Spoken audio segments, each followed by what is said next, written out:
que me escuchen. Ahora sí, buenos días a todas y todos. A nombre del Consejo de Ciencia Nacional de Ciencia, Tecnología, Conocimiento e Innovación para el Desarrollo, le damos la bienvenida a esta nueva sesión de nuestros conversatorios. Y hoy día tenemos varios invitados en nuestra plataforma, Carlos, Guillermo Durán y Guillermo Loro y Paz Santander. También le damos la bienvenida desde acá, desde la Intendencia y el Salón Benjamín Vicuña Maquena de la Intendencia, ex-Intendencia y día Delegación Presidencial de la Región Metropolitana, a quien le agradecemos también por facilitarnos este espacio tan bonito, tan patrimonial para nuestras conversaciones que vienen también a pensar sobre el futuro. Hoy día nos reunimos con varios investigadores y miembros de la comunidad que trabajan sobre inteligencia artificial y especialmente tenemos una invitada, pero antes de eso le voy a dar la palabra a la directora ejecutiva del Consejo, Catherine Villarroel, que nos va a dar la bienvenida. Así que bienvenidos a todos y todas y gracias por asistir. Bueno, quiero simplemente en nombre del Consejo agradecer su presencia acá para este tipo de conversaciones que son nuestra razón de ser. Nosotros estamos mandatados como Consejo Asesor Presidencial en materias de ciencia, tecnología, conocimiento e innovación para el desarrollo de Chile, a generar espacios de conversación donde las miradas de largo plazo, las miradas estratégicas tengan espacios de reflexión y también luego de incidencia en lo que hacemos como país. Y en ese sentido quiero agradecer a la Universidad Central y en especial el que nos haya convocado, nos está siempre abriendo y ofreciendo contactos para tener más de estas conversaciones. Hemos hecho una alianza ahí súper importante, Sole, que agradecemos en tu persona, pero en nombre de la institucionalidad que tú representas. Y hoy día tenemos una conversación muy interesante con Javiera, que la va a presentar Luis en breve. Solo decirles que esta conversación no es aislada para el trabajo que realizamos como consejo. Nos acompaña también Carlos Olavarría, que es consejero nuestro vía Zoom. Y esta conversación ha tenido lugar en el consejo, sobre todo desde la perspectiva que entiendo que la va a abordar Javiera, cómo la tecnología y el avance científico-tecnológico en general tienen implicancia en nuestra vida en sociedad. No solo en la tecnología por sí misma, que claramente es importante entenderla y potenciarla, pero también cuáles son los impactos que ella tiene en nuestra vida social. Y eso es algo que el Consejo ha abordado desde sus múltiples conversaciones, es algo que apareció en el último ejercicio que estamos ahora terminando de mirada sobre el futuro, el Chile crea futuro, y apareció también con una preocupación bien transversal respecto de las implicancias. Así que profundizar en ello es hacer más rica este análisis y les agradecemos mucho a quienes nos acompañan y que esperamos sea una buena conversación la que tengamos hoy, que todos participen y se sientan llamados a pensar juntos. Muchas gracias. Muchas gracias, Catherine. Hay una pregunta ya. ¿Ya? Sí, está muy motivado. ¿En qué lugar va a quedar disponible la charla? La vamos a subir luego a las redes del Consejo y les vamos a enviar el link para que puedan después ayudar a difundir. En YouTube también me dice Renzo, nuestro colega. Bueno, a lo que vinimos, así como Catherine recién nos comentaba de esta alianza virtuosa que estamos llevando a cabo con la Universidad Central y con varias entidades que están dedicadas a la investigación científica, para nosotros es muy gratificante poder tener estas conversaciones porque estos insumos, estas conversaciones no quedan en el aire, son luego transformadas y trabajadas por nosotros en el Consejo y eventualmente podrían ser parte de las recomendaciones y las orientaciones estratégicas que nosotros estamos mandatados como Consejo para llevar a cabo y aconsejar a la Presidencia de la República en esta y otras áreas. Así que le agradecemos también por eso y por la buena voluntad de asistir a nuestro llamado. Hoy nos acompaña la doctora Javiera Atenas, que como bien nos señalaba al comienzo y en la conversación previa que tuvimos, que ella trabaja en el tema de la educación. Ha tenido una carrera en donde ha podido trabajar y desempeñarse en diversos lugares del mundo, que es lo más probable que ahí en su conversación nos va a explicar. Y hoy día lo que vamos a trabajar directamente es respecto de un tema que está muy en boga y que está muy trending topic, si lo llevamos al lenguaje de las redes sociales, que es el tema de la inteligencia artificial. Y hay varios representantes e investigadores de núcleos milenios, de institutos y de centros que están dedicados a la investigación en inteligencia artificial. Y ha sido, últimamente, en los últimos meses hemos visto cartas de diferentes investigadores, CEOs, dueños de empresas, magnates, etcétera, que han estado bien preocupados por el avance de la inteligencia artificial e incluso han pedido hasta una moratoria de 6 meses para poder reordenar todo este cuento. Entonces, en ese marco, nosotros también le propusimos a Javiera que nos hablara de un tema que muchas veces no se incorpora en nuestros análisis que tienen que ver con los sesgos de la inteligencia artificial. Porque más allá de la interfaz, como hablábamos hace un ratito con Martín, hay todo un desarrollo técnico detrás y también por lo mismo hay seres humanos y ahí también entran muchas, lo que le llaman en inglés los bias. Entonces, como Javier es quien más sabe de esto, le voy a dar la palabra y le agradezco mucho desde ya por su presentación y a todos por la conversación que vamos a tener. Bienvenida, Javier. Y obviamente, ahí. Buenos días y gracias por la invitación. Gracias al Consejo y a los colegas que están acá. Un poco para posicionar esta conversación. Mi trabajo es formar académicos. ¿Ya? Por gran parte de mi trabajo, si bien mi investigación es en alfabetización en datos y en alfabetizaciones digitales, mucho de mi trabajo tiene que ver con la formación del profesorado universitario. Es parte de lo que hacemos en la Universidad de Suffolk. Yo dirijo un programa de formación de neoacadémicos. Entonces, pensando en cómo operamos, parte de mi trabajo tiene que ver con el desarrollo de competencias digitales o el desarrollo de habilidades críticas para entender cómo operan las máquinas.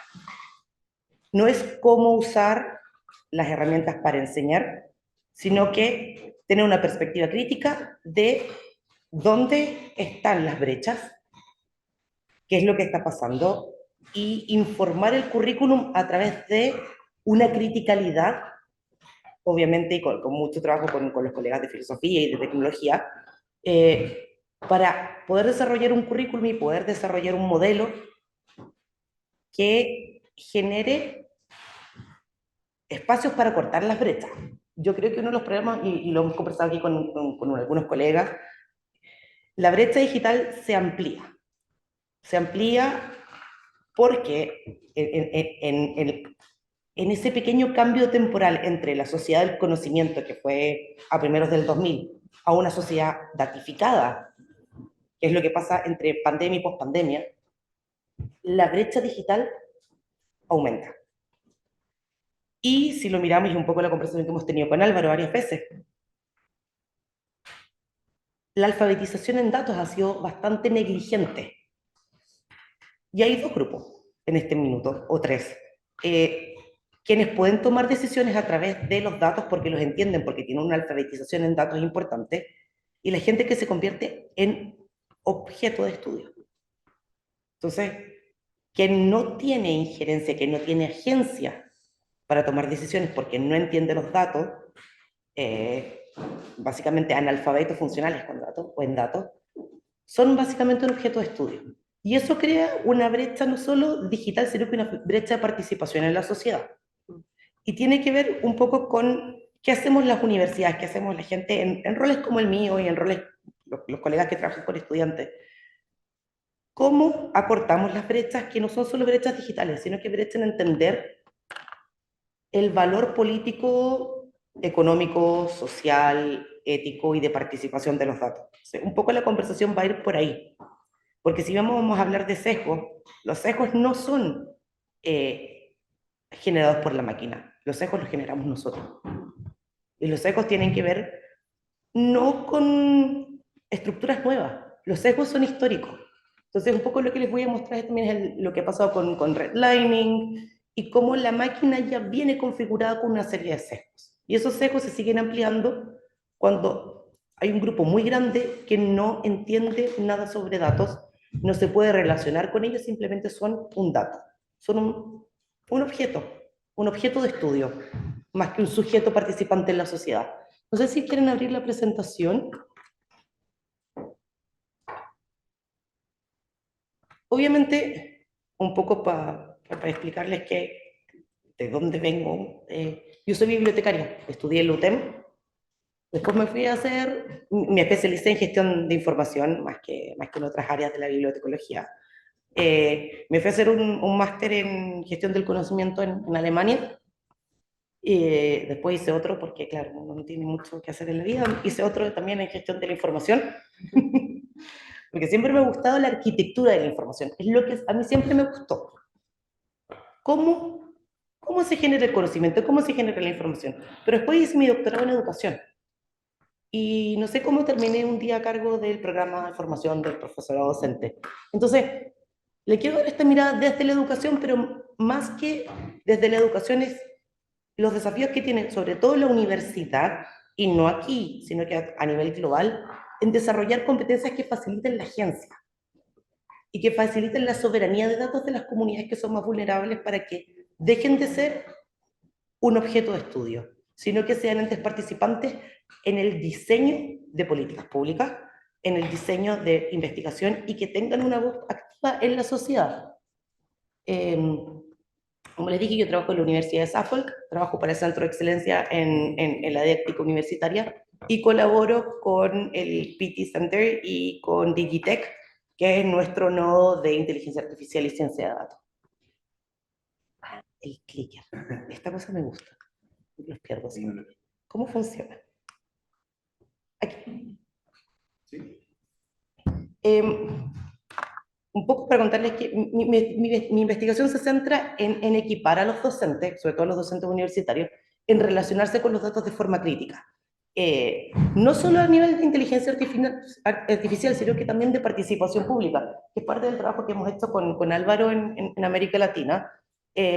Y hablamos de cosas como pobreza digital, aunque en realidad no existe la pobreza digital, sino que existe la pobreza, que tiene aristas, entre esas la digital. El capitalismo de vigilancia, la gobernanza de las plataformas y el impacto que tienen las plataformas y los datos con, con las capacidades que se necesitan para operar en una sociedad tan datificada. A mí me gusta lo que está haciendo la Escuela de Utrecht, con Van Scheffer y Enes, que hablan de una sociedad datificada. Pero ¿cuáles son las competencias que se necesitan en los docentes y en los estudiantes para poder operar y para poder ser partícipes de la sociedad? Entonces, tiene que ver un poco con el trabajo desde cómo recopilamos los datos y cómo los usamos y cómo narramos con datos. Toda la historia de data storytelling. Y eso es parte de mi trabajo. Nunca me funcionan las cosas tecnológicas. Es un boicot. Muchas gracias. Si pensamos cómo es nuestra interacción con los datos no son ajenos a nuestra vida cotidiana. Desde el pagar con la VIP en la mañana hasta comprar un café, cómo nos relacionamos con los medios, con las plataformas digitales. Básicamente lo que estamos haciendo es alimentar una máquina que nos categoriza y nos compara. Así se alimenta, eso es Machine Learning, darle información a las máquinas. Y a mí me gusta un poco pensar que a nivel, sobre todo de educación, estamos gobernados por números. Ellos hablan, Osga y Bol, hablan de la tiranía de los números. Estamos sujetos a números y somos sujetos numerados. Si no tenemos espacio para desarrollar agencia y para desarrollar habilidades críticas en datos, no vamos a poder cuestionar los procesos que se hacen a través de los datos. Y yo creo que es lo que está faltando en la formación universitaria como a nivel transversal. La mayoría, obviamente, de los sistemas de inteligencia artificial usan aprendizaje automático. Obviamente hay 3 niveles de aprendizaje automático, hay 3 tipos, y usan técnicas estadísticas avanzadas para aprender patrones. La gente también aprende por patrones. O sea, esto es básicamente cómo aprende la gente y cómo aprenden las máquinas. Solo que las máquinas identifican muchos más patrones que nosotros. Pero es un sistema bastante intuitivo de una u otra forma. El problema es qué información se le entrega a esos patrones. ¿Qué tipo de información se le está dando al sistema? Por lo tanto, en general, esto es como a grandes rasgos, la inteligencia artificial intenta emular el juicio humano. Y eso lo hemos visto, por ejemplo, cuando algún creativo se le ocurrió emular, creo que fue en Colombia, los juicios por jueces, digamos, a nivel de corte, que pudiera establecer un sistema de condena a través de un algoritmo. Ahí es donde tenemos que tener ojo. No puede ser gente que sea castigada por máquinas. Si podemos... Existen tres niveles, obviamente. Está la inteligencia artificial, que es la combinación de los algoritmos en las máquinas, que intenta que represente habilidades que deberían, o capacidades que son similares a las de los humanos. Está el machine learning, que es básicamente cómo se entrenan a las máquinas, y está el deep learning, que tiene que ver con el aprendizaje automático para obtener conocimientos súper específicos. Obviamente hay, como en todas las cosas, elementos que son súper buenos y súper prácticos, que es un poco el trabajo que han hecho los colegas en Argentina con Deep Learning y rayos X, para poder identificar tipos de cáncer en mujeres y hombres. Porque nadie puede leer tantas radiografías para poder generar un patrón, y eso está ayudando a que se diagnostique más rápido y mejor ciertos tipos de cáncer. Pero también hay bastante connotación negativa, por lo tanto vamos a mirar los sesgos desde una perspectiva de cómo nuestra humanidad influencia las máquinas. Pero existen tres tipos de aprendizaje. Está el no supervisado, el aprendizaje por recompensa, que básicamente es lo que se hace con los niños pequeños y con los animales, que es Pavlov, y el aprendizaje supervisado. El problema es que en los tres modelos los sesgos entran. Si se hace supervisado, son las etiquetas, que es un poco lo que hablábamos con los colegas, que son los metadatos, son las etiquetas las que van determinando las categorías. En el por recompensa hay secuencias de esto está bien y esto está mal, y la máquina aprende a recompensar o a castigar. Y en el aprendizaje no supervisado es básicamente, se deja a la máquina que decida a través de ciertos clusters cómo recopilar datos y con esos datos tomar decisiones. Ahora, los tres traen sesgos, pero los sesgos no los trae la máquina, los trae quien entrena. Si podemos avanzar. Existen obviamente, que no nos gustan los tres en este lado de la cancha, está el sesgo estadístico, que tiene que ver con las estimaciones entre la esperanza y el valor numérico. Está el sesgo cognitivo, que tiene que ver con las características que está entrenando la máquina y los prejuicios, las distorsiones de la realidad. Y está obviamente el sesgo algorítmico, que son los errores sistemáticos, ¿ya? Son, de nuevo, obviamente todo esto es bastante más complejo, pero yo no vengo del lado computacional, para eso están los colegas que son expertos en esta área. Pero, pero uno piensa, bueno, ¿y el sesgo de dónde sale? El sesgo está todo el tiempo. Desde cuando uno define un problema para codificar un algoritmo, o cuando uno plantea un problema de investigación. El sesgo ya viene, está en la recolección y en la preparación de los datos. ¿Qué datos voy a recolectar? ¿Desde qué sistemas? ¿Desde qué repositorios? ¿Cómo los voy a recolectar? ¿Cuál va a ser el agente que me va a ayudar a recolectar los datos? Están los modelos. El modelo de toma de decisiones, por ejemplo, si es por premio o por castigo, ese modelo ya viene con consejos y en la interpretación de los resultados. Y aquí hay dos niveles. Está como yo lo interpreto a nivel, por ejemplo, de investigación, cómo yo interpreto el resultado, pero el otro nivel que es bastante interesante es cómo yo cuento la historia. A mí me gusta mucho la técnica cuando trabajo con mis colegas o cuando trabajo con los estudiantes de hablar de narrativa de datos, de data storytelling. Porque una cosa es lo que te muestra el resultado y lo otro es cómo vas a contar la historia, cómo la vas a humanizar y cómo puedes llegar a perjudicar a ciertos grupos que ya son vulnerables, que son un objeto de estudio, porque son tu objeto, y cómo puedes llegar a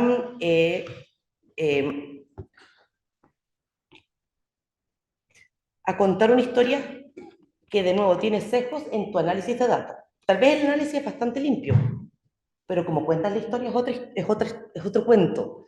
Por lo tanto, tenemos que tener cuidado en la interpretación de los resultados, no solo a nivel numérico o a nivel de resultados de datos, sino que también cómo utilizamos técnicas que sean inclusivas, que sean participatorias, donde las comunidades que se estudiaron tengan también un que decir, no sean solamente la contraparte del retrato. Por lo tanto, hay una serie de competencias desde cómo definimos un problema, y eso lo vimos el otro día en el taller que vimos con Lucen, de cómo definimos un problema. Hay una herramienta que a mí me gusta mucho, que es en esta, que se llama definir un problema. Es como, tu pregunta, ¿es una pregunta de investigación o estás especulando? Y tienes que pasar una serie de pasos hasta decir, ok, sí, ahora es una pregunta de investigación. Porque muchas veces se nos ocurren ideas que para nosotros son geniales. Y decimos a la máquina, oye, pues máquina, ¿por qué no haces esto? Pero no pensamos bien cuál es el proceso y nos pasa con las tesis de pregrado, nos pasa con las tesis de posgrado, nos pasa con nuestras propias investigaciones. ¿Cómo vamos a definir preguntas de investigación? ¿Cómo vamos a definir problemas? ¿Y cómo vamos a interpretar los resultados? Y en ese ciclo de los datos, desde el desarrollo de la pregunta, el desarrollo de la herramienta con la que vamos a recolectar los datos, a cómo vamos a contar la historia, hay una serie de habilidades críticas que tenemos que desarrollar en la academia. Ojalá antes, pero a mí no me gusta pasarle más carga a los profesores de los colegios porque ya tienen suficiente, pero sí hay experiencias internacionales interesantes, como Escuela de Open Cohesión en Italia, que trabaja con liceos públicos, monitoreando el gasto fiscal con fondos de la Unión Europea a través de datos abiertos para desarrollar habilidades críticas, por ejemplo, en entender la corrupción. Pero claro, hay modelos que se pueden aplicar, pero pensando en la academia, cómo vamos a desarrollar una ¿cómo vamos a desarrollar participación ciudadana? Que es lo que hemos hablado muchas veces con el colega acá. Sí, inclusive los programas nacionales que vienen desde GP, que hablan de alfabetización en datos, nunca hablan de alfabetización en datos transversal a la sociedad, sino que se centran en funcionarios públicos o en grupos muy específicos. O sea, la alfabetización en datos tiene que ser nuestro hilo conductor para poder entender sesgos algorítmicos y muchas otras cosas más. A mí me gusta hablar de la sociedad datificada donde la discriminación obviamente persiste y está generalizada, sobre todo en mercados que uno no ve, como empleo, vivienda, crédito y consumo. Está también el tema de los seguros de salud. La gente que vive en ciertas áreas paga más que la gente que vive en otras. Y eso es porque el algoritmo decidió que tu tasa de interés va a ser más alta o tu prima va a ser más alta. Existen sesgos que son por inercia, que la máquina discrimina como discrimina los sistemas hegemónicos de poder.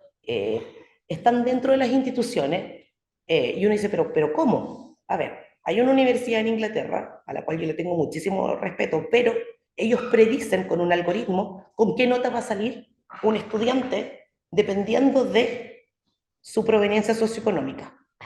Entonces se predice una nota y el postulante no tiene ninguna agencia para decir por qué estás haciendo una predicción por mi pasado, digamos, por mi background socioeconómico. Entonces, hay un sesgo por inercia, porque esa universidad lo lleva haciendo hace años. Entonces ellos predicen que la gente que viene de tales zonas, de tales regiones, de tales barrios, que vienen de vivienda social, van a tener una nota más baja. Ese modelo se utilizó durante la pandemia, un modelo muy similar, para, digamos que serían las pruebas de entrada a la universidad que se hacen en los colegios de Inglaterra, y que el modelo algorítmico predijo notas más bajas en los estudiantes de menores estratos socioeconómicos, por lo tanto les bajó la nota de corte porque no se pudo dar el examen ese año, el GCSE. No se pudo dar GCSE, por lo tanto la nota de corte fue más baja inmediatamente a estudiantes de estratos socioeconómicos menores. Hay un castigo algorítmico. Y eso es inercia de la sociedad, porque la sociedad espera que la gente de menores ingresos o de sectores socioeconómicos más vulnerables tenga peores notas. Entonces, el uso de los datos reproduce patrones existentes de discriminación y tiene que ver con discriminación de género, discriminación socioeconómica Y existen modelos de castigo que uno no los puede ver. Entonces, tienen resultados perversos que exacerban las desigualdades.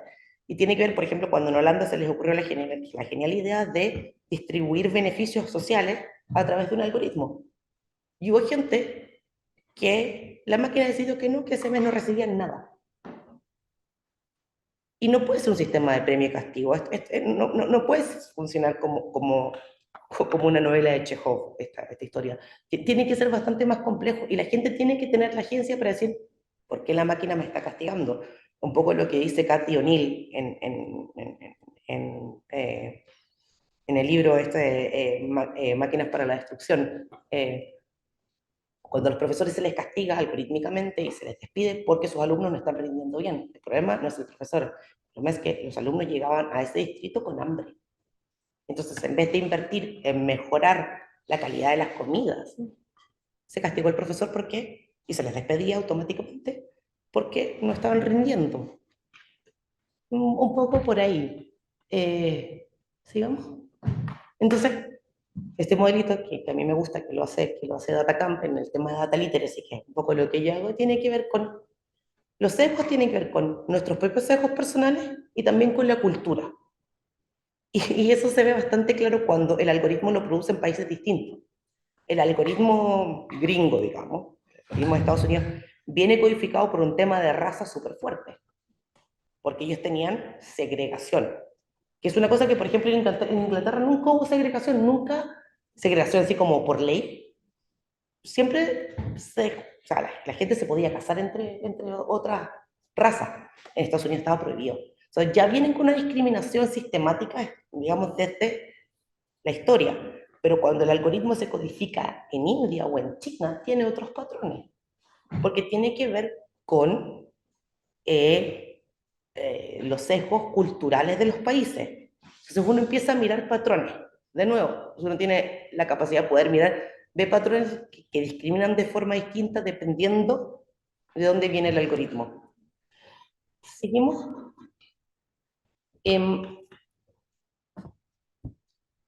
Obviamente hay predicciones sesgadas, y eso lo vemos todos los días. Hay predicciones que son muy buenas también, y a mí me gusta mucho el trabajo que se hace con cáncer. Yo creo que uno de los mejores usos que se está haciendo de la inteligencia artificial es predecir cáncer. Porque claro, la predicción sesgada tenía un sesgo, sobre todo de género, súper importante. Las mujeres se morían más porque los síntomas, por ejemplo, de un infarto son distintos. Pero ahora el algoritmo permite decir, ok, no, esto va más bien hacia infarto porque, claro, los patrones se empiezan a integrar de forma más rápida. O también detectar cáncer en mujeres distinto que detectar cáncer en hombres. Entonces, a nivel de medicina, la inteligencia artificial está haciendo maravilla. El problema es que a otros niveles está haciendo bastante daño. Y por lo tanto, las comunidades de inteligencia artificial, de datos abiertos, yo creo que el movimiento de datos abiertos tiene mucho que decir, sobre todo porque está más bien organizada a nivel de sociedad civil. La academia tiene que tener un acercamiento serio, pero también crítico a cómo se están entrenando.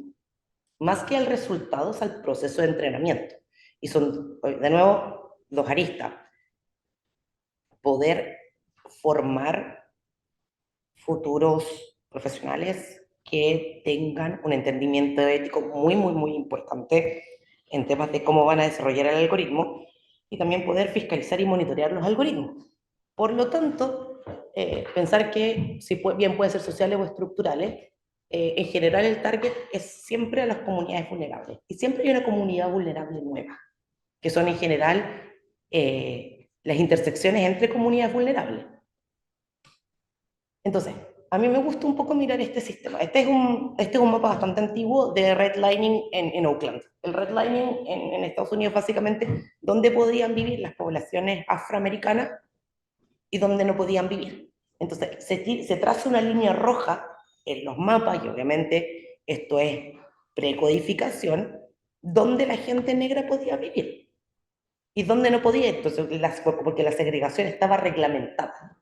Baños, bibliotecas, siempre había una línea roja que separaba las comunidades blancas de las comunidades negras. cuando, y un poco está en el libro de automatización de la pobreza, y de automatización de la inequidad, que es un libro que obviamente yo recomiendo leer, cuando se empiezan a codificar los primeros computadores, cuando usan los primeros computadores de la IBM, la información que le entra es esta: raza, dónde viven, porque claro, los primeros que toman todos estos modelos son los bancos. Entonces el banco, que era una decisión que se hacía a mano, te doy el préstamo, no te lo doy, ahora se empezó a ingresar toda esta información, y esta información se ingresó a través de, obviamente, los códigos postales, o las zonas, antes de que hubiera códigos postales, pero las zonas, y decía, zona de blanca, zona negra, zona blanca, zona negra. Y eso está diciendo pobreza y medio social. Entonces, claro, ya la gente que vive aún en zonas de redlining, paga mucho más por seguros de auto. Obviamente, el patrón se repite en todos los países. Quien vive en una zona segura, porque tiene más cámaras, más vigilancia, más dotación de seguridad, paga menos las primas de auto que la gente que vive en zonas más inseguras. Pero eso tiene que ver con la expectativa de, por ejemplo, que tienen los proveedores de salud privada, de qué enfermedades va a tener una persona dependiendo de dónde vive. Porque se asume que ciertos grupos tienen peor calidad de alimentación, de hábitos de salud, por lo tanto salen más perjudicados a nivel de pagos de primas. Las tasas de interés son más altas porque obviamente se mide por raza, se mide por raza, se mide por acceso, o sea, por proveniencia socioeconómica. Y esto es, este modelo, este patrón, como ya venía predeterminado en las primeras máquinas, no ha cambiado hasta ahora. Es básicamente el modelo primario con el que se entrenó los primeros computadores. Ya venían con sesgo predeterminado. El computador, digamos que viene con un sesgo, ya tiene un chip de sesgo. Digamos, obviamente están los niveles de discriminación, ya, a nivel general. Este es un ejemplo que a mí me gusta bastante. Desde cómo se hace el sampling en salud, cuáles son tus grupos de muestreo, y esto tiene que ver, por ejemplo, con los efectos secundarios de los medicamentos. En general, los voluntarios son hombres. Por lo tanto, la medicina se testea en hombres, pero porque, claro, hay más voluntarios. ¿Por qué las mujeres se ofrecen menos para ser voluntarias? Porque en general tienen, además de todo el trabajo normal, tienen responsabilidades de la familia, y uno no se va a arriesgar de que el medicamento tenga un efecto nocivo. Entonces, hay mucho menos representación y por lo tanto se genera una desviación sistémica en los resultados. El medicamento funciona bien para un grupo, para el sample, pero todos los grupos que no se ofrecieron, que no se muestrearon, no funcionan. Tiene que ver con las estructuras de poder, con las estructuras exclusionarias de la sociedad. En general, el patrón es siempre un hombre de edad media, de peso medio, de altura media. Por lo tanto, por ejemplo, los grupos que sufren de obesidad no se consideran, porque se excluyen de la toma de muestra. Está, obviamente, a nivel mundial tiene que ver con el uso de los grupos bueno, probamos con gente pobre, no con gente rica. Está todo el tema de vigilancia, de, bueno, qué se predice de un grupo étnico, qué se produce, por ejemplo, cuánto van a vivir, cuánto entienden, y obviamente están las decisiones clínicas. Entonces, en general en salud, si bien están haciendo un trabajo tremendo para mejorar la predicción de enfermedades, se les olvida que para curar esas enfermedades, las predicciones no pueden ser hechas a través de muestreo súper pequeño, porque eso genera un ecosistema de discriminación. ¿Sí? Entonces, esto ya, un poco para no repetirme, tiene que ver con que el mundo tiene sesgos históricos, sesgos de representación, sesgos de medida, sesgos que están omitidos. Tiene que ver, por ejemplo, con el currículum oculto de las cosas. Esos sesgos que son invisibles porque están tan presentes que uno ya ni los ve. Está los sesgos por evaluación, los sesgos por agregación, los sesgos de rankings. Y obviamente está todo el tema que tiene que ver con la revisión humana, ¿ya? Porque el que codifica y el que revisa tiene sesgos. Entonces tenemos que entender que sesgos siempre va a haber. Lo que sí tenemos que tratar de generar son espacios para mitigar estos sesgos. Y tiene que ver con, ya yo me quiero mover hacia el trabajo de la docencia. Si podemos movernos un poco, por favor. Que son las acciones para mitigar. Y obviamente me encanta que estén los colegas de FAIR, porque obviamente el principal elemento es fairness, que tiene que ver con fairness individual, con justicia individual, que personas similares vean salidas similares, por lo tanto incluir a los grupos a los que se les está estudiando. Tiene que ver con traer, por ejemplo, prácticas de gobierno abierto, de ciencia participativa, de ciencia ciudadana, de ciencia abierta, para tener conversaciones honestas con los grupos con los que uno está trabajando, para que se dejen de ser mirados como un objeto de estudio. No podemos seguir trabajando como trabajaban los antropólogos ingleses del siglo XIX, o XVIII, o no hace tanto tiempo tampoco, o XX, donde iban a mirar a las tribus desde arriba, era como, oh, vamos a mirarlos, no, no podemos seguir trabajando con un modelo antropológico no, ni siquiera colonialista. No podemos seguir replicando prácticas colonialistas cuando en realidad lo que tenemos que hacer es bajarnos un poco del podio desde la academia, desde los espacios estos donde, bueno, tomamos decisiones y decir, ok, si vamos a trabajar con una comunidad no puede ser nuestro objeto de estudio, tienen que ser sujetos partícipes. Es quitarle el objeto y convertir a la persona en sujeto. Y tiene que ver con tratar a grupos diferentes de manera similar. Son conceptos súper simples. Obviamente está todo el tema complejo de trustworthy AI y fairness en AI y metadatos complejos, pero no nos vamos a meter ahí porque para eso están los colegas expertos acá. pero tiene que ver con la participación ciudadana. Y si uno lo mira desde los 5 niveles de participación ciudadana, no puede quedarnos en consultar. Tenemos que movernos hasta empoderar a las comunidades para que tengan un qué decir, para poder empoderarlos, tienen que haber protocolos y sistemas y modelos de alfabetización digital y alfabetización en datos.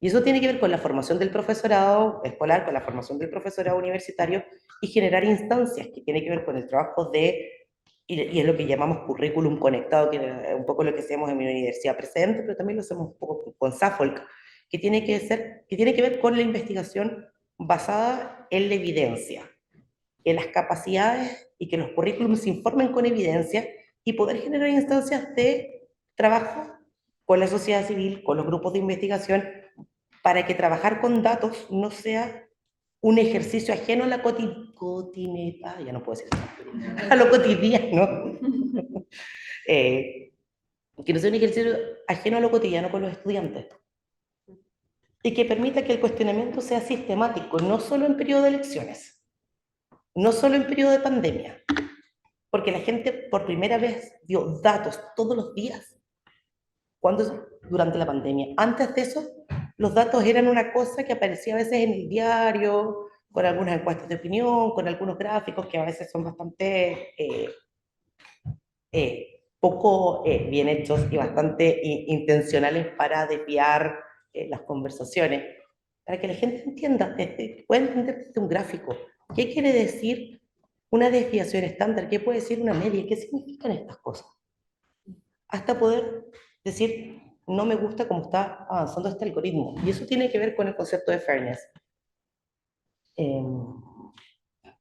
Obviamente tiene que ver con paridad demográfica, que la clasificación en la máquina tiene que ser independiente del atributo protegido, que por ejemplo no discrimine por género o por raza, sino que sea la decisión automatizada tenga que ver con factores claros, no individuales, o sea, como factores que tengan que ver, por ejemplo, con el ingreso, más que con si es mujer, si es hombre, si es blanco, si es negro, si es extranjero, si es local.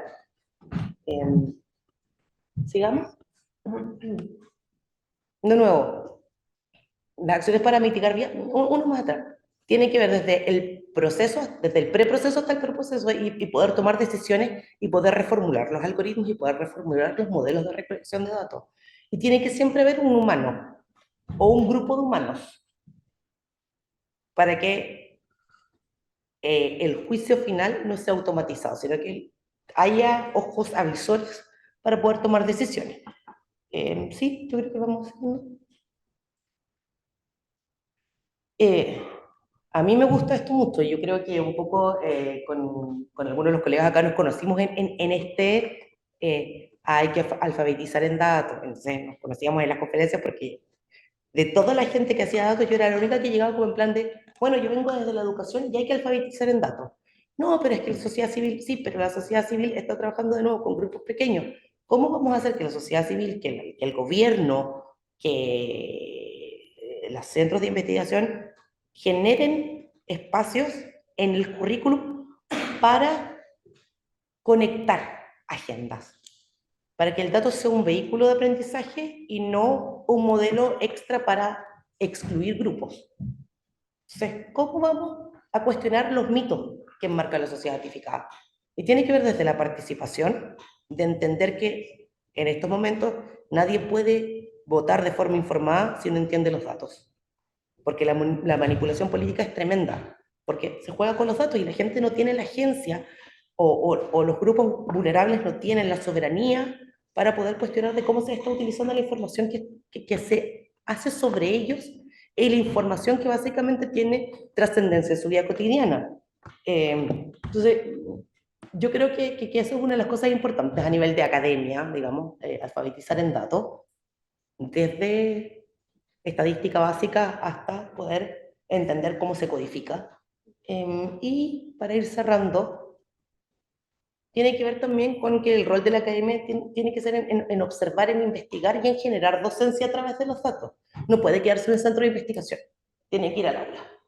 Y está, por ejemplo, a mí me gustó mucho el trabajo que están haciendo en la Adolfo Ibáñez, María Paz y sus colegas sobre un repositorio de algoritmos públicos, porque de una u otra forma, alguien que recolecta a nivel universitario puede generar un espacio, una instancia para que la gente que está, o sea, los repositorios que se recolectan, puedan ser analizados y puedan ser cuestionados. No solo por los investigadores de un equipo, sino que también por los estudiantes, por el público en general, porque hay que hacer mucha ciencia ciudadana. No se puede quedar en el aula, no se puede quedar en las murallas de la universidad.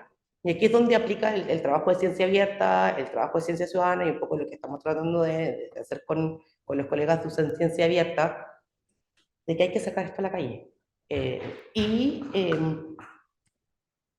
poder mirar cuál es el impacto social que tienen los datos, no solo a nivel de algoritmo, no solo a nivel de sesgo, no solo a nivel de inteligencia artificial, sino que también de participación ciudadana, y que es un poco el trabajo que hemos hecho con Álvaro. Yo creo que es por ahí donde yo quiero seguir. No sé cómo me va a ir, pero yo quiero seguir en esto. A mí me gusta. Y yo con esto creo que quiero abrir las preguntas y la conversación. Muchas gracias.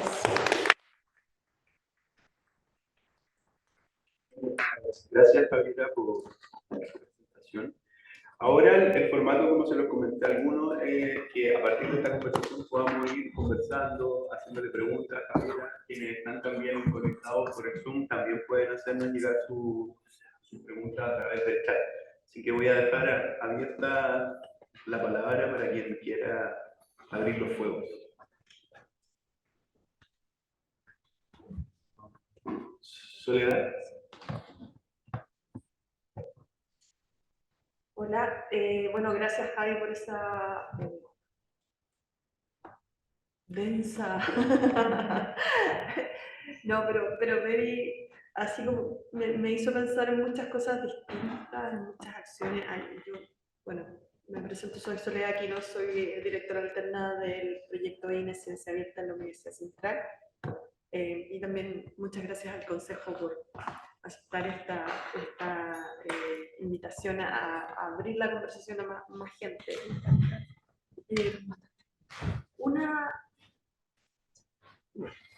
Yo soy bioquímica, entonces para mí cuando hablamos de docencia no es tan natural y cuando hablamos de datos, claro, para mí los datos son naturales, demasiado naturales.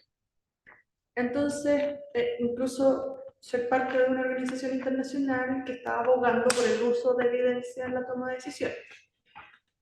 Entonces, cuando tú dices, hagamos educación de los datos, ¿cómo educo? ¿Cómo hago que la gente tenga agencia sobre esos datos? ¿Cómo los hago pensar? Porque no se trata de mostrarles un gráfico, tengo que hacerlos pensar cómo me afecta estos datos en mi vida. Entonces, como docente universitario, ¿qué aproximaciones puedo tener yo, qué herramientas puedo tener yo para imprimir una reflexión sobre esos datos? Tomemos varias para que sea más como conversado. Sí. Quizás lo dije porque yo puedo quería también. construir porque estábamos también pensando sobre la base. Con el micrófono para que te escuchen los que están. Ahí. Y te presentas, por favor, antes Hola. de... Hola, ¿qué tal? Yo soy Teresa Correa, soy investigadora del núcleo FER, Futuro de la Inteligencia Artificial, y también directora alterna del núcleo en Desigualdad y Oportunidades Digitales, NUDOS, ¿ya? Y los temas como que estabas hablando tú y que tú hablaste extensamente, en términos como de habilidades digitales, me he dedicado a la investigación en los últimos, qué sé yo, ya 15 años. Y me parece súper relevante lo que hablabas en el fondo, porque si pensamos en los escenarios tecnológicos, digitales y sociales, son un blanco movimiento. Hace 10, 15 años era el boom, el tema de las redes sociales, la participación y cómo hacer más espacios, en el fondo cómo usar las oportunidades que daban las redes sociales para tener ciudadanos empoderados y participativos. Después empezamos a pensar en todos los efectos negativos que esto estaba teniendo en estos mismos espacios participativos, que también eran participaciones que no eran tan positivas, etc. Entonces, después en los ambientes informativos y cómo esto era un espacio que proveía posibilidades de difusión de información, de creación de contenido, pero también de desinformación. Entonces, hace 2 años estábamos vueltos locos con la desinformación y seguimos, qué sé yo, preocupadísimos con cómo esto estaba afectando la democracia. Ahora, y esto ha ido evolucionando, y ahora es el tema de los algoritmos de la inteligencia artificial. No son nuevos, pero en el fondo en términos de discurso y de preocupaciones. Y yo creo, y en eso estoy de acuerdo, que hay que pensar en cuáles son los procesos o mecanismos que subyacen a todos estos cambios. En el fondo, cómo podemos nosotros empoderar a la ciudadanía con mecanismos que subyacen a todos estos cambios, porque a lo mejor en 2 años más va a ser otra preocupación y en 4 otras, ¿ya? Entonces yo creo que lo que tú hablabas del tema de las habilidades críticas, en el fondo evaluativas, más allá de las operativas, sino que las habilidades críticas, evaluativas, de cómo vivir en esta sociedad datificada, ya sea basada en algoritmos o en otro tipo de datos, o en redes sociales, o interacciones en redes sociales, o compartir información o desinformación, etc., es clave. Entonces, yo también tenía la pregunta tú hablaste de una serie de iniciativas que hay para, o intervenciones que hay para fortalecer, en el fondo, o esta enseñanza en la que tú hablabas, para fortalecer estas habilidades críticas o evaluativas. Entonces me encantaría que las nombraste como rápido, como en los algoritmos públicos acá en Chile, o lo de Italia, pero si pudieran, los que a ti te parecen más exitosos o los que a ti te parecen mejor, si los pudieras, perdón, profundizar un poco más, me encantaría. Eso. Hay una palabra relacionada en el chat que podemos revisar, y yo tenía ganas también de hacer una intervención, y a lo mejor, no sé si está relacionado las preguntas, y si no, esperamos para otra ronda de preguntas, ¿sí? Es que teníamos el chat, ya estamos poniendo atención. La de Guillermo Toro, que está por el chat, dice: ¿qué habilidades debería tener un ciudadano alfabetizado en datos? puede desarrollarla si no ha desarrollado los niveles previos de alfabetización? Sí, y antes de darte la palabra, yo quería, porque tiene que ver con esta conversación que ustedes han abierto con la Sole y Teresa, como, es más un comentario, o sea, lo que yo veo es que los sesgos, lo que está pasando con la inteligencia artificial, con estas reflexiones de cómo esto potencia los sesgos, tiene una cierta ventaja en el sentido de que nos está haciendo conscientes de ciertos sesgos con los cuales hemos convivido toda la vida. O sea, esto es un tema que va más allá, creo yo, del tema de inteligencia artificial. Yo no me permito, yo no soy especialista en el tema, pero me permitiría intuir que esto no tiene que ver con cómo evitamos los sesgos en inteligencia artificial o cómo desarrollamos habilidades críticas para enfrentar el gobierno de los datos o el que no nos gobiernen los datos y tener capacidad de agencia. Es mucho más que nos hacemos conscientes, en una perspectiva más amplia, de que tenemos interpretaciones del mundo que son distintas, que heredan normas culturales y que están en constante evolución y revisión, porque antes lo que nos parecía normal, hoy día lo cuestionamos. Entonces me parece que es mucho más amplio que esto y más grande, y como que también invitaría a que la respuesta no sea solo desde, que no nos confundamos que estamos hablando de cómo enfrentar la inteligencia artificial, estamos hablando más bien de cómo convivir, siendo mucho más consciente, porque lo que nos pasó con esto, con la llegada de esto a la vida, es que se nos hizo evidente por la amplificación que tuvo y la visibilidad de algo con lo que hemos vivido históricamente. No sé, me gustaría ponerlo como dentro de la sopita que ustedes acaban de abrir para hacerla más sabrosa. Le damos la palabra a Javiera y luego damos otra ronda, ¿les parece? Perdón que me... Yo estoy de acuerdo, yo creo que el tema de la... ¿Quería decir? ¿Ay, ay? que aquí. De hecho, yo estoy tomando la que traje, así que... Así, acá. Para no perder. Es que yo andaba trayendo uno en el bolso. Cuando las cosas explotan y son tan obvias y tan evidentes, nos empezamos a dar cuenta que la discriminación que era histórica, por ejemplo, la discriminación de las mujeres en el mercado laboral, cuando ahora la máquina discrimina, pero por montones, porque antes la discriminación era uno a uno. Pero claro, cuando el algoritmo determina que las mujeres están menos calificadas porque el psicométrico ve ciertos patrones en las mujeres, eso lo hemos sabido, eso se sabía, no es nuevo, que lo que donde veía asertividad en un hombre, veía conflictualidad en las mujeres. Pero ahora es a nivel de miles. La máquina no nos está contando nada nuevo, simplemente está falsificando una cosa que unos ya sabíamos y otros eran sujetos de sabíamos que les iba a pasar. Ahora, ¿qué capacidades tiene que tener una persona? Partiendo de un poco lo que decía el profesor Toro, o lo que preguntaba el profesor, era, ¿sí? La gente llega a la universidad sin entender estadística. Entonces, y cosas tan simples como jugar con correlaciones espurias el primer año de universidad, los estudiantes quedan un poco de, o sea que no hay ninguna relación entre los años donde hay más limones y que haya más divorcio este año, que un poco, claro, a mí me gusta mucho jugar, no hay, a mí me gusta mucho jugar con correlaciones espurias porque pensar desde que no porque haya dos causales significa que hay una correlación y que es bastante lúdico, que uno puede empezar a jugar con estos temas. Yo tengo una colección y que también me la alimenta aquí el colega Ramírez Aluja de vez en cuando, de gráficos nefastos.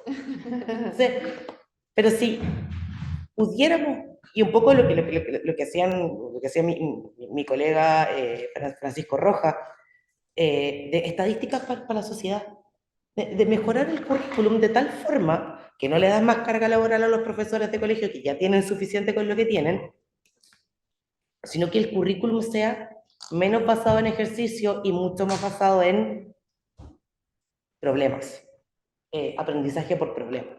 Que obviamente ahora lo hacen los ciertos colegios de élite, trabajan mucho en eso, pero eso hay que democratizarlo.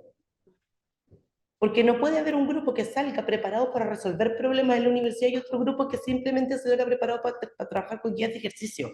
De nuevo, brecha educativa. Entonces, ¿cómo hacemos que las matemáticas sean mucho más humanas?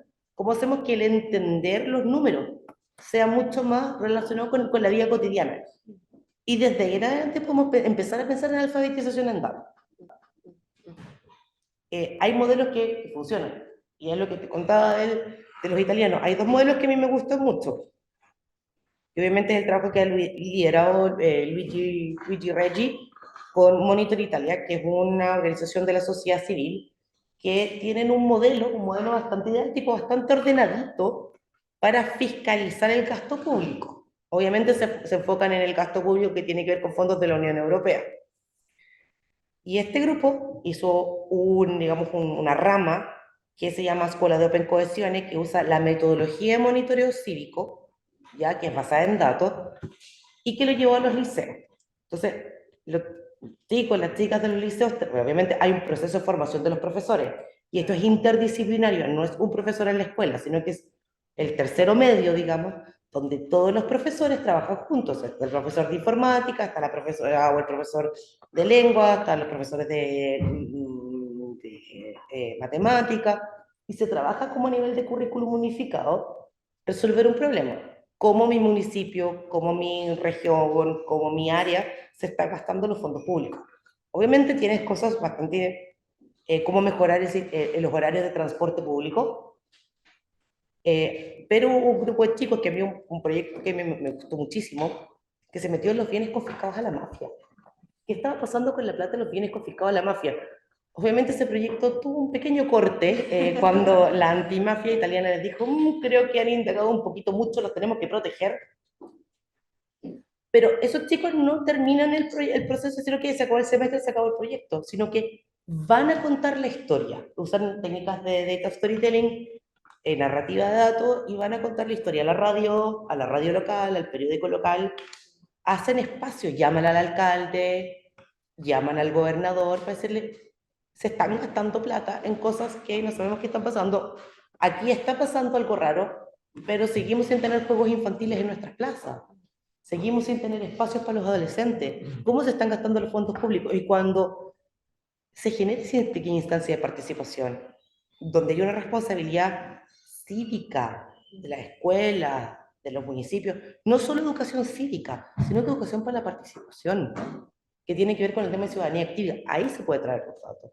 A mí me gusta mucho cómo funciona porque han funcionado, obviamente, hay un sistema de premios, de reconocimiento del trabajo del profe también, porque el profe se mete en esto, o los profes se meten en esto, y se les reconoce el trabajo, que en general las ideas siempre, hoy las escuelas deberían hacer, pero nadie piensa que le está llegando otro saco de papa al pobre profe para trabajar encima de lo que ya tiene.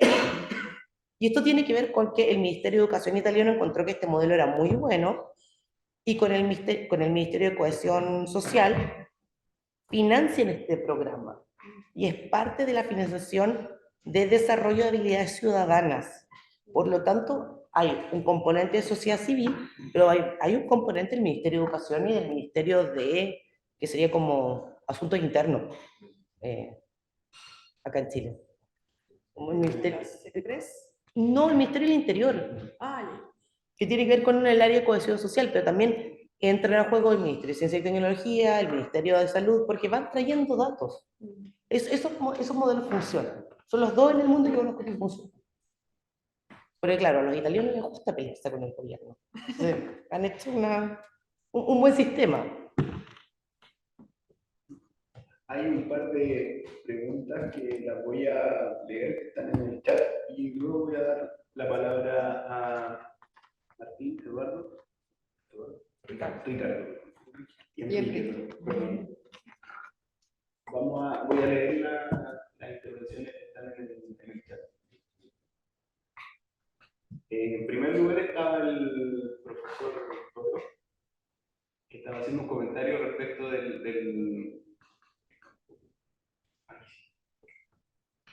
Gislaine pregunta, creo que había una antes, un segundito.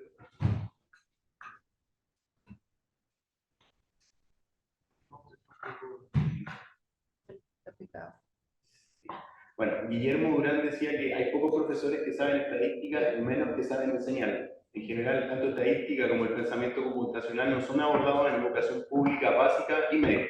En relación con que muchos llegamos, incluido a la universidad, sin saber interpretar datos ni estadística. Y también hay, el profesor Toro le hizo una pregunta que le vamos a sumar también. ¿Es el gobierno abierto una condición de base para disminuir los sesgos y las brechas? Fundamenta su respuesta. Fue mi profe. Ah, perfecto. Fue mi profe. Estamos en prueba. Echa el rabo, echa el... Y Ghislaine dice, ¿qué canales tiene un ciudadano o una ciudadana para levantar sus datos significativos o los de su comunidad? ¿Cómo levantamos laboratorios de ciencia ciudadana? No hay programas de alfabetización de ciencias ambientales, oceanográficas, etc. ¿Cómo impulsamos políticas públicas que se inicien desde la educación preescolar? Solucionar todo. Uy. Y por último, la convivencia. Con la inteligencia artificial viene de... la convivencia. La inteligencia artificial viene de la alfabetización digital y en el dominio de programación computacional desde temprana edad y evitar la pérdida del pensamiento crítico, que creo que es uno de los principales riesgos. Por otro lado, necesitamos capital humano que genere controles de tecnología para tener mecanismos de verificación de la realidad, es lo que dice Alexis Sala del nodo de STCI de la macrozona sur. Sí, para que sea más conversa. Y Más que pregunta. sí, ahora Enrique, tienes que dar uno. Martín. ¿Yo? Sí, Martín, Enrique Y Ricardo. y Ricardo. Sí, Ahí sí. bueno, yo soy Martín Girón, soy director del núcleo FER.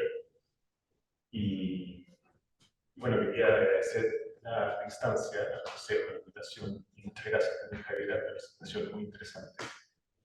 Y quería solamente complementar tu reflexión para ponerlo sobre la mesa, porque de alguna manera tu planteamiento sobre los datos, sobre las formas de exacerbación de las discriminaciones preexistentes, como tú mencionabas, forma parte de un giro que no sé cómo llamar, un giro estadístico, un giro computacional, en donde la sociedad recientemente empieza a delegarle a los datos una suerte como de verdad, de objetividad, ¿no es cierto? Como que hay una suerte de giro de desplazamiento hacia esta objetividad algorítmica que pareciera ser universal, que está asociada a ciertos valores, ¿no es cierto? La idea de la eficiencia, de la optimización.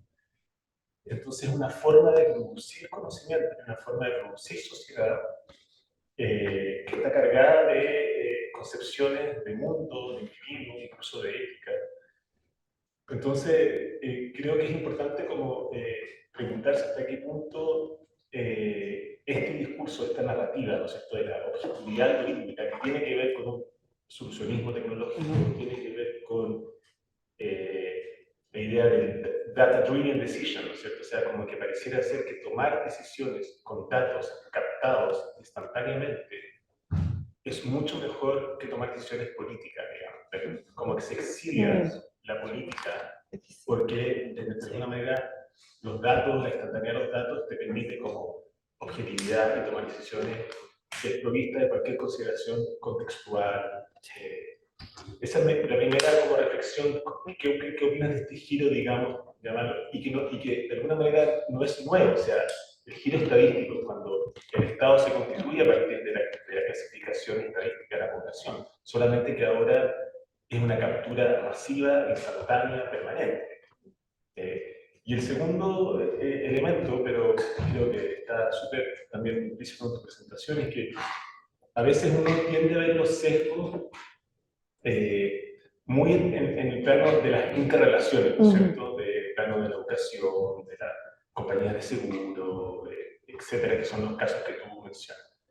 Pero también hay como discriminaciones entre países, digamos. Hay como un tema geopolítico muy importante que hay que considerar a la hora también de tomar decisiones estratégicas de países que tienen las capacidades computacionales, tienen las capacidades analíticas, de generar ingenieros de punta para hacer machine learning y deep learning, y otros países como nosotros que generalmente lo que hacemos es producir datos.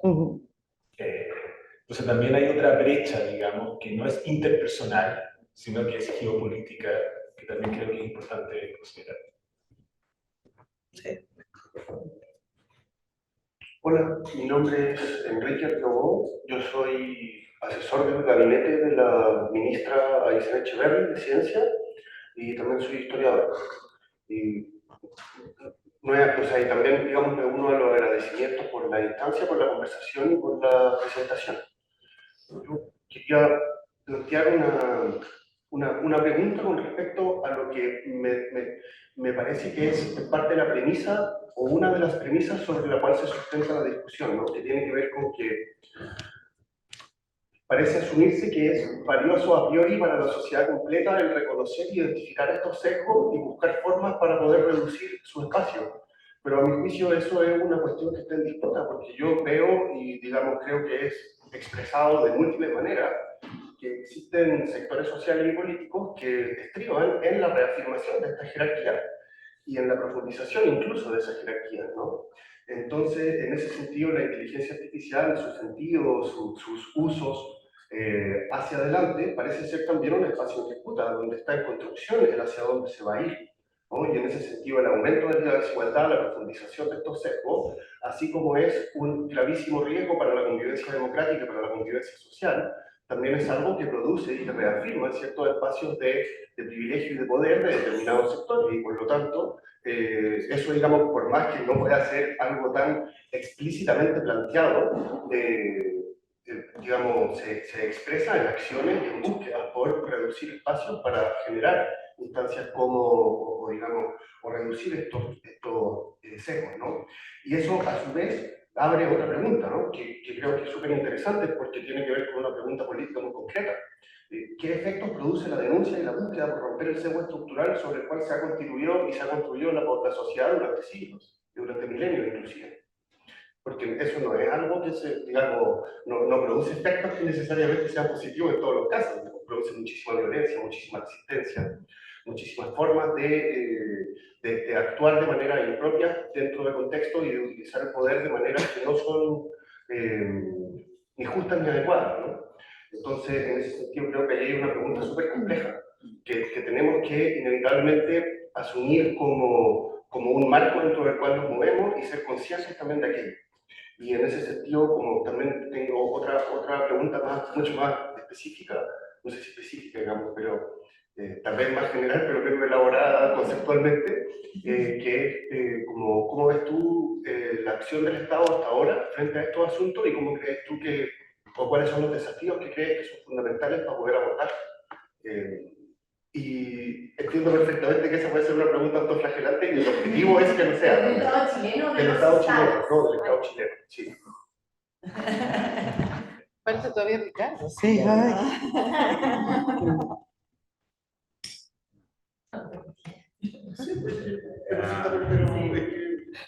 Ricardo Hartles, de la Universidad Central de Chile, director del proyecto de Ciencia Abierta de la universidad, y conozco hace un par de años a Javiera, que siempre admirando su trabajo. Ahí tenemos que empezar a hacer un par de años.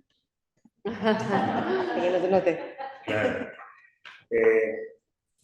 Como académico, gracias por la instancia. Como investigador, gracias por la instancia. Como director de un proyecto financiado con fondos públicos, gracias por la instancia. Hay alguien de tú que no está agradecido. Todo. Pero sí tiene un sentido, y yo quiero ir como 2 pasos atrás en eso, Javier, de consultarte algo. Porque creo que estamos trabajando con un montón de supuestos, y yo como que vengo del área que en algún momento estudié tecnología médica, creo que me ha servido para algunas cosas. Y he pasado al otro lado ahora, con el tema de ciencia abierta. Entonces, las preguntas que me surgen de tu exposición, y del mismo acuerdo también de los colegas, es por qué aceptamos ciertas cosas y no las estamos cuestionando, pero más estructurales. Se está generando un montón de repositorios de datos, porque es moda. Y la estructura de esos repositorios no dan respuesta a nada de lo que tú estás hablando, y no está en la discusión. porque es necesario separar nombres de apellidos. Ahí el colega preguntaba, o una colega preguntaba ciencia ciudadana. También falta de sincerar las intenciones y las motivaciones, porque para que la universidad haga algo es muy fácil, coloque los criterios de acreditación. Y todas las universidades van a correr para hacerlo. Sí. Pero eso, y también otras cosas, generar instancias de...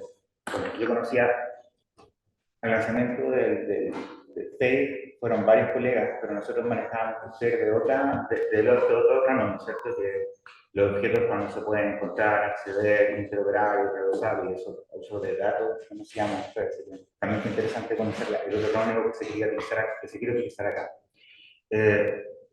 Pero, de nuevo, dentro de la base, suponemos que instancias de gobierno abierto, lo hablamos con Álvaro, son súper importantes, pero si son tan importantes, ¿por qué a los 2 años todas las instancias quedan votadas en todo el mundo y ninguna funciona? Y también asumimos que el tema estadístico es súper importante, pero tenemos gente en el Congreso que conoce estadística, pero no comprende cómo se genera el conocimiento, y que no solamente es válido el conocimiento científico. Entonces, ahí parece un tema más de filosofía, más de saber estadística y matemática. Sí. Entonces, como va más hacia atrás, y para integrar eso no son elementos dispersos, sino que es un tema de estrategia, que también falta un montón de documentos públicos, políticas, reglamentos, y esto a dónde va. No está declarado en ninguna parte de la estrategia. Eso, de lo que tú hablabas, cómo estos sesgos se puedan, ¿tú crees que, o sea, has visto ejemplos donde se ha declarado, saben que hay que partir, tal vez hay que partir algunas cosas de cero, tal vez hay que ver la estrategia para que esto lo incorpore los docentes, hay que partir de cómo valoramos estas instancias y cuáles son las instancias realmente valorables que sirvan para la universidad, que tienen sus necesidades y es totalmente válido, pero también sirvan para que cambien su comportamiento, para que el estudiante también sea atractivo, más allá de imponerlo violentamente en un currículum. ¿Cómo has podido ver esas tensiones allá y de qué manera también se ha empezado a ganar ese espacio? Porque lo más tradicional es, ¿para qué estás hablando de esto? Y esa misma gente, al fin y al cabo, están siendo los impulsores de este cambio, un tema también de gasto emocional. ¿Cómo lo has visto tú desde esa perspectiva, de lo humano, para instalar esto y valorarlo? Gracias. Ok, ¿por dónde partimos? Puedes elegir cómo agrupar, ¿eh? Porque Sí, entiende que no estoy podemos dando- poner el mundo en tus manos. Claro, estoy dando ese clustering. Cuídalo, Cheto. Porque sabe que vamos a entrar a hacer clusters. Pero vamos a responder cosas rapidito que pueden salir más fácil. La pregunta del profesor Toro sobre si gobierno abierto tiene o puede generar el espacio. A mí me encantaría decir que sí, que gobierno abierto es parte del solucionismo o de la solución. El problema es que los compromisos nacionales son cortoplacistas, se han quedado en la máquina del Estado más que en la participación ciudadana, y se quedan como en el consultar y el informar. Hay que avanzar mucho más en la participación real, pero también considerando que la gente no tiene tiempo ni, obviamente, plata para poder estar todo el tiempo participando, porque la participación tiene un costo económico para la gente, o sea, hay que ser bastante claro en esto. Por lo tanto, y es agotadora, ¿eh? Si uno está todo el tiempo participando, pues también como que se agota. Lo que sí tiene que hacer la idea del gobierno abierto es poder generar instancias para que la discusión se mueva más allá del informar y consultar. Pero sin desgastar las comunidades, sobre todo las comunidades vulnerables, que son a las que uno siempre les va a preguntar ¿por qué? ¿Por qué? Causando un desgaste también en las conversaciones.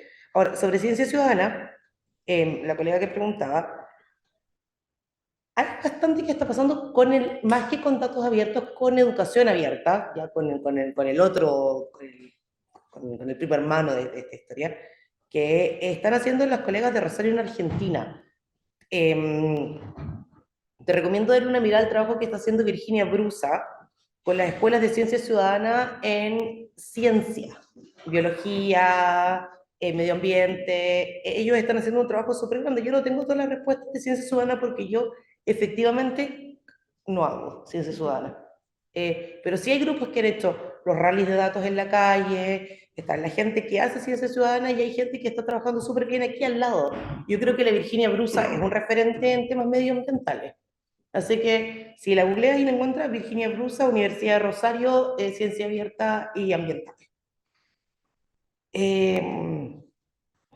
¿Dónde estábamos acá? Con el tema de la clasificación estadística y la geopolítica de los datos. Obviamente no podemos competir con países que tienen ejércitos de gente codificando, no podemos competir con países que tienen ejércitos de bots, también, lo mismo que pasaba con las redes sociales. Claro. O usan el recurso humano barato de acá con Mechanical Turk, Claro. por ejemplo, para alimentar, Sí, o sea, alimentar la máquina es un proceso económico. Hay gente que trabaja codificando y obviamente tiene que ver con toda la explotación estructural, sobre todo los países africanos que hablan inglés. O sea, el negocio barato de poder contratar gente en países angloparlantes de África para poder codificar ChatGPT, por ejemplo. Esto no es automático, hay gente atrás y hay modelos de explotación laboral. Y lo mismo pasó con los chatbots, o sea, con los chats y con los bots en temas de net centers. Había explotación, y hay explotación política, por lo tanto, el tema de la regulación, por parte de los gobiernos, tiene que ver cómo este mercado laboral, que es un nicho, se puede regular. Porque, obviamente, ok, vamos a alimentar la máquina, pero ¿a costo de qué? Esta gente ni siquiera cobra de manera legal. Muchas veces los pagos se hacen por abajo, está un mercado negro súper importante y tiene que ver con esto que decías tú, que hay cosas históricas que no son simplemente la máquina. Está todo el trabajo que se ha hecho, que es un trabajo nocivo y tóxico y pervasivo, de la radicalización religiosa con inteligencia artificial. Y ahí está toda la parte oscura de la máquina y todo lo que ha hecho ciertos grupos ultra religiosos en Medio Oriente, donde usan, ¿cómo se llama cuando hacen representación de imágenes? Eso, no, cuando falsifican un video. Deepfakes. Los deepfakes para radicalizar. Entonces,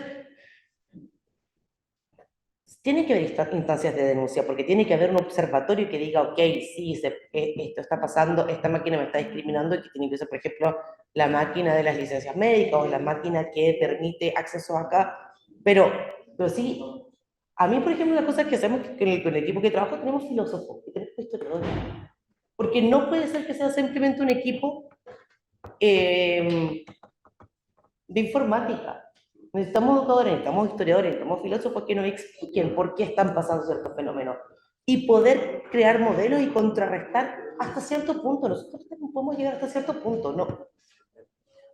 ¿Hasta qué punto puedo llegar yo en mi propia universidad? Es tener conversaciones honestas sobre la analítica educativa.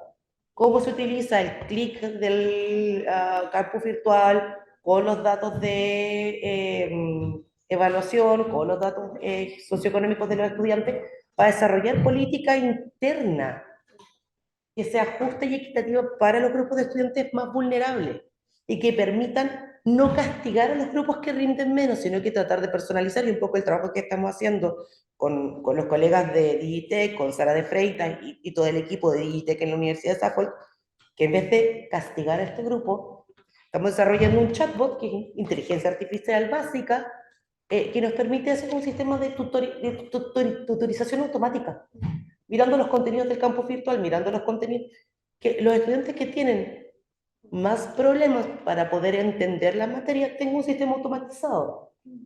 Y aquí son pequeñas cosas que podemos hacer a nivel de universidad, pero yo creo que la acción del Estado tiene que ver con fiscalizar las condiciones de trabajo, fiscalizar los propios algoritmos, trabajar con la academia y generar instancias ciudadanas que permitan mejorar el entendimiento de los datos desde la toma de decisiones. Yo creo que hay que partir súper atrás, y es no cambiar el modelo curricular, pero sí generar instancias desde la escuela para trabajar con proyectos. Y eso no es alfabetización en datos, eso es alfabetización para la vida. Pensamiento crítico. Pensamiento crítico. ¿Puedo contarte una experiencia que hay un proyecto? Con micrófono, por favor, Martín. Un proyecto que... No quiero. Ahora sí, un proyecto que tiene que ver mucho con alfabetización digital, pero sobre todo con hacer disponible como capacidades críticas con una investigadora de la Universidad de Warwick, y nosotros desarrollamos un proyecto que se llama Identidades Algorítmicas, y que hicimos algo que yo creo que es muy importante en esta conversación, que es trabajar con ingenieros, porque muchas veces se genera esta suerte como de dualismo entre unas ciencias sociales que están como criticando y los ingenieros están haciendo, entonces como un trabajo mucho más interdisciplinario, en donde desarrollamos una aplicación que de alguna manera buscaba mostrar desde el punto de vista del diseño cuál es el circuito que el viaje del dato, digamos, qué hace el dato, cómo te perfila. Entonces como que nos apropiamos de un sistema de perfilamiento que tiene IBM, que está disponible como un sistema psicológico de perfilamiento de los usuarios según lo que tú vas comprando. Y ese como que se enchuló para nuestra aplicación, y esa aplicación se utilizó en Chile y en Inglaterra. Y después hacíamos entrevistas, después de que las personas ocuparan esa aplicación, para entender cómo había sido su experiencia y evaluar qué tipo de capacidades o de competencias críticas a propósito de los datos habían desarrollado. Entonces hay un artículo que salió sobre esto, que es una forma como de descolonizar los sistemas algorítmicos, que era una forma de preguntarles a gente acá en Santiago y, bueno, en Londres. Pero quería comentar, está disponible. Así me lo voy a mirar. Ya. Súper. Sí, tenemos que ir cerrando, es que si es un comentario ya no sé si podemos hacer. Por favor, y te representas.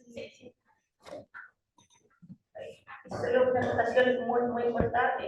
Mi nombre es Samantha Lieta, soy la coordinadora del proyecto Ciencia Abierta de la Universidad de Santiago de Chile.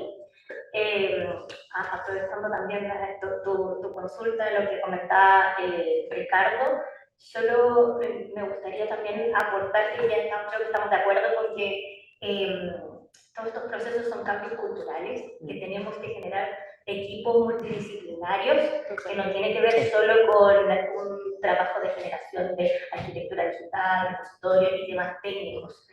Y pensando en eso, hago la invitación para que cuando se generen nuevos instrumentos desde el Ministerio o cuando se evalúe la continuidad, que nosotros estamos ahora en ese proceso con el proyecto de Ciencia Abierta, se consideren los plazos que están asociados a los cambios culturales.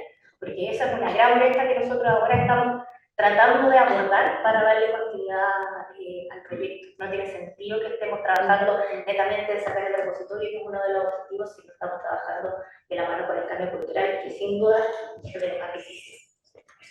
Muchas gracias. Robaste parte de las palabras que yo quería tomar para el cierre, y te lo agradezco. Al Ministerio se dirigen con Enrique, porque nosotros somos consejo y no nos toca implementar, pero sí, y sinceramente, creo que cada vez nos convencemos más en este tipo de conversaciones y estamos orgullosos de ser una instancia súper pequeña, porque este tipo de diálogos se hacen cada vez más necesarios, multiplicados, y nosotros sinceramente hacemos todo lo que podemos, no podemos más, porque la calidad de la conversación, la diversidad de perspectivas que ustedes abordan, la profundidad que está detrás de cada tema, que al final es un asunto mucho más profundo de que estamos conversando, como lo filosófico que está detrás. Es decir, hoy día estamos frente a un momento en el cual estas conversaciones están teniendo espacios, somos menos autómatas y espacios que no son solo de interés al mundo de la investigación, sino sobre todo al mundo ciudadano. Entonces,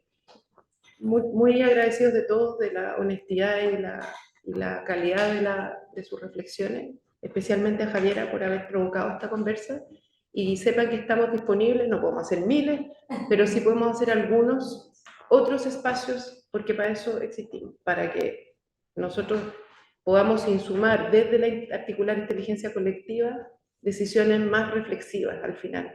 Yo creo que eso es más que estratégico. Es la base de lo estratégico respecto de lo que hacemos no en un gobierno, sino ojalá en todos los gobiernos en estos temas. Muchas gracias. Gracias. Gracias.